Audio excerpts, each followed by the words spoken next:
Alors, un exercice sur le zingage électrolytique, donné à l'EFOM en 2009. Alors, le zingage consiste à recouvrir une pièce d'acier de zinc.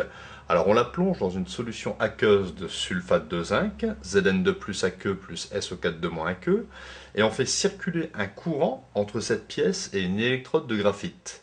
Alors, ce qu'on veut faire, c'est qu'on veut recouvrir une pièce de surface 1 mètre carré d'une épaisseur petit e est égale à 0,1 mm de zinc. On donne la masse molaire du zinc 65 g par mol, la masse volumique du zinc 6,5 g par cm3 et 1 farad est égal à 10 puissance 5 coulombs. Il faut calculer la quantité d'électricité mise en jeu en coulombs. Plusieurs réponses. A 1,5 10 puissance 5, B 2 fois 10 puissance 6, C 1,1 fois 10 puissance 5, D 1,5 fois 10 puissance 6, E 3,3 fois 10 puissance 5 et F autre solution. Alors, la réaction mise en jeu ici, c'est une réduction.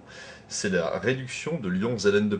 Zn2+, plus 2 électrons donne un dépôt de zinc solide. Alors, on calcule le volume de zinc à déposer. Donc, c'est simplement la surface de la pièce multipliée par l'épaisseur. La surface 1 mètre carré, l'épaisseur 0,1 mm, c'est-à-dire 0,1 10 puissance moins 3 mètres.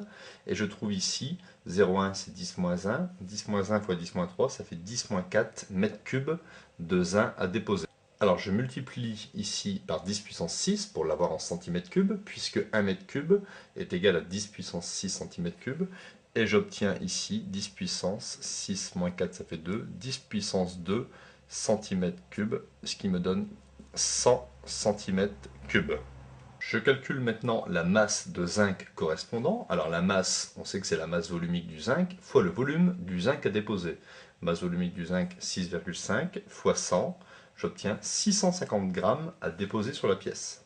Donc la quantité de matière correspondante ou le nombre de moles, c'est la masse sur la masse molaire, 650 sur 65 grammes par mol, et j'obtiens 10 moles de zinc.